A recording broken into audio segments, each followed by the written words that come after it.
Perkenalkan, nama saya Naila Iza dengan NIM 240408015. Di sini saya akan menjelaskan tentang praktikum titrasi kompleksometri dengan EDTA.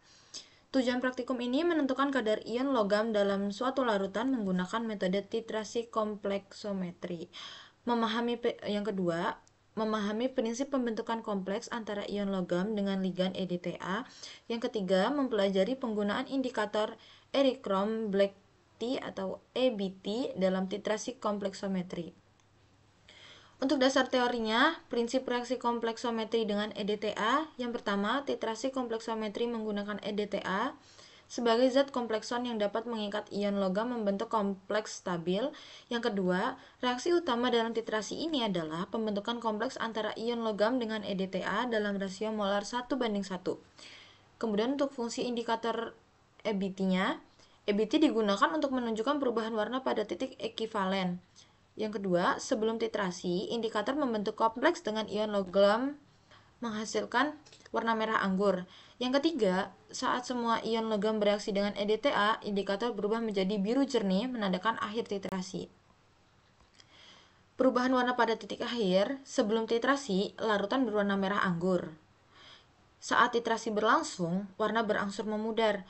Kemudian pada titik akhir, warna berubah menjadi biru jernih menandakan semua ion logam telah bereaksi dengan EDTA. Langkah-langkah praktikum, yang pertama, menyiapkan larutan sampel yang mengandung ion logam yang akan dianalisis.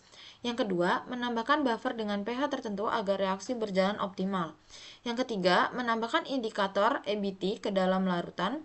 Yang keempat, menitrasi larutan dengan larutan standar EDTA hingga warna berubah dari merah anggur menjadi biru jernih. Yang kelima, mencatat volume EDTA yang digunakan untuk perhitungan kadar ion logam. Bahan-bahan dan fungsinya. Yang pertama, larutan EDTA bertindak sebagai ligan kuat yang mengkomplekskan ion logam dalam larutan.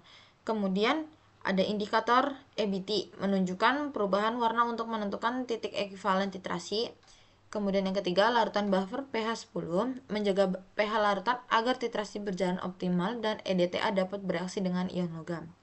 Kemudian yang keempat, larutan sampel yang mengandung ion logam. Zat yang akan dianalisis untuk menentukan kadar ion logamnya. Kemudian Aquades sebagai pelarut untuk melarutkan reagen dan sampel. Analisis data dan perhitungan. Contoh soal, sebanyak 25,00 ml larutan Ca2+ dititrasi dengan larutan EDTA 0,0100 m. Jika volume EDTA yang digunakan adalah 20,00 ml, hitung konsentrasi ion Ca2+ dalam larutan. Yang pertama, reaksinya yaitu Ca2+ bereaksi dengan EDTA 4 min menjadi Ca EDTA 2 min.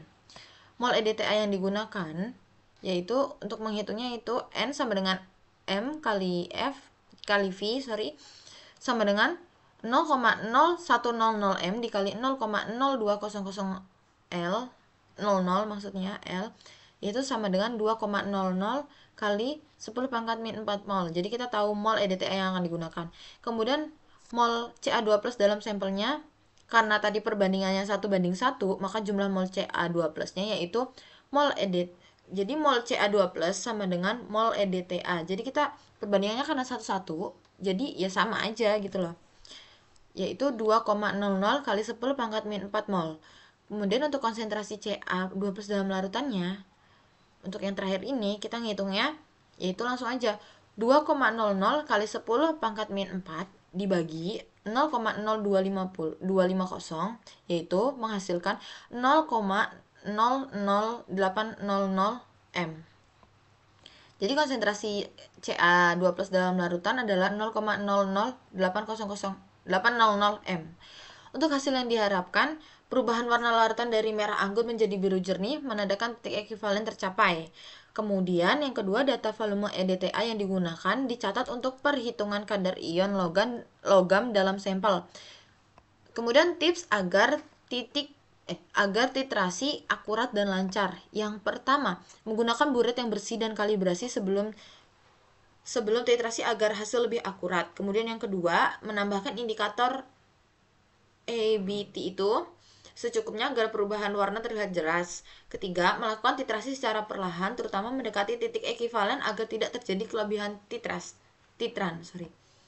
Kemudian untuk keselamatan kerja di laboratorium, sama seperti tadi kita menggunakan APD, kemudian menghindari kontak langsung dengan EDTA karena EDTA itu dapat menyebabkan iritasi kulit. Yang ketiga, pastikan ruangan berventilasi baik saat melakukan titrasi untuk menghindari paparan gas atau uap yang berbahaya.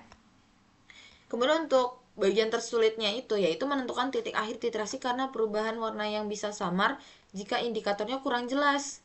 Kemudian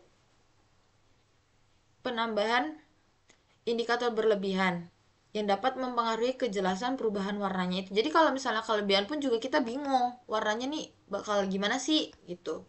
Atau mungkin nanti bakal kelebihan. Terus